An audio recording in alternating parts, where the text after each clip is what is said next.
Zoropsis sabah est une espèce d'araignée de la famille des Zoropsidae, décrite en 2006 par Konrad Thaler, arachnologue autrichien, et Antonius van Harten, entomologiste néerlandais.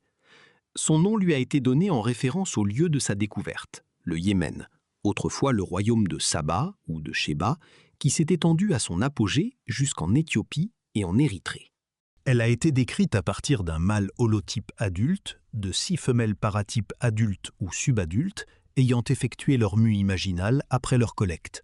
Un mâle subadulte et une femelle subadulte ont aussi été examinés.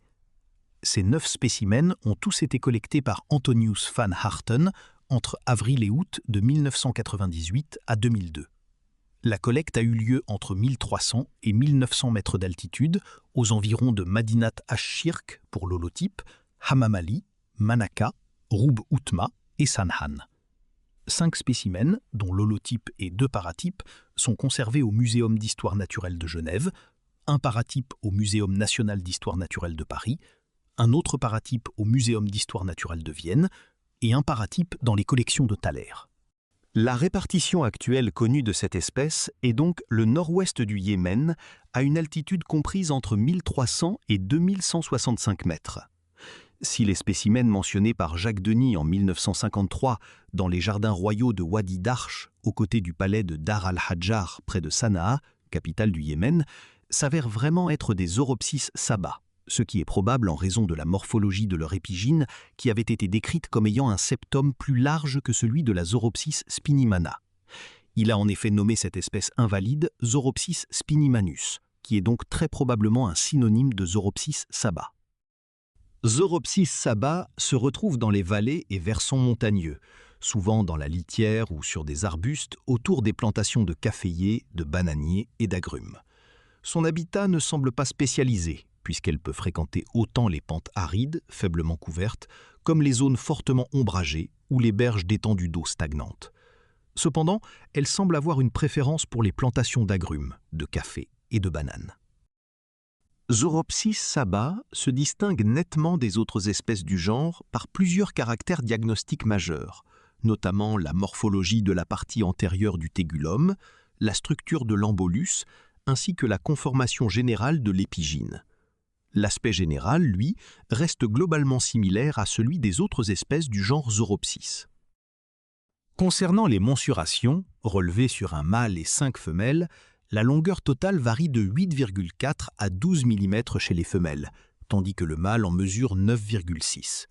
Le prosome présente une longueur de 5,2 mm chez le mâle et de 4,6 à 5,8 chez les femelles, pour une largeur respective de 4,1 et 3,4 à 4,3 mm.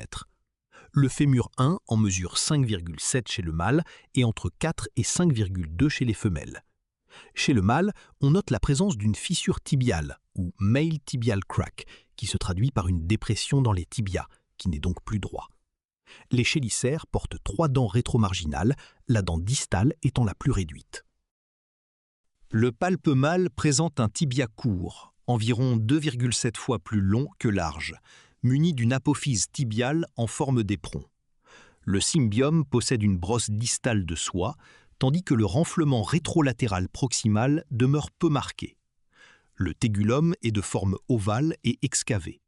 Son bord antérieur porte un court processus digitiforme, décrit comme un processus en forme de pouce orienté rétrolatéralement.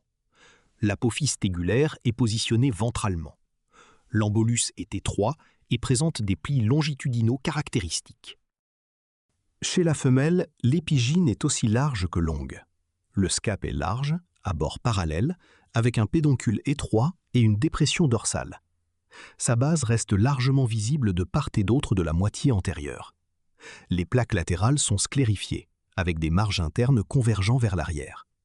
La région centrale est excavée et forme une dépression marquée. Les poches situées à proximité du sillon épigastrique possèdent des marges concaves. D'après les caractères morphologiques précédemment décrits, Zoropsis sabah appartient au clade comprenant Zoropsis lutea, Zoropsis media et Zoropsis rufips et semble probablement plus proche de Zoropsis lutea. Merci d'avoir regardé cette vidéo. Pour me soutenir, abonnez-vous et likez la vidéo. Je traiterai d'autres sujets en rapport avec les Europsidés. À plus!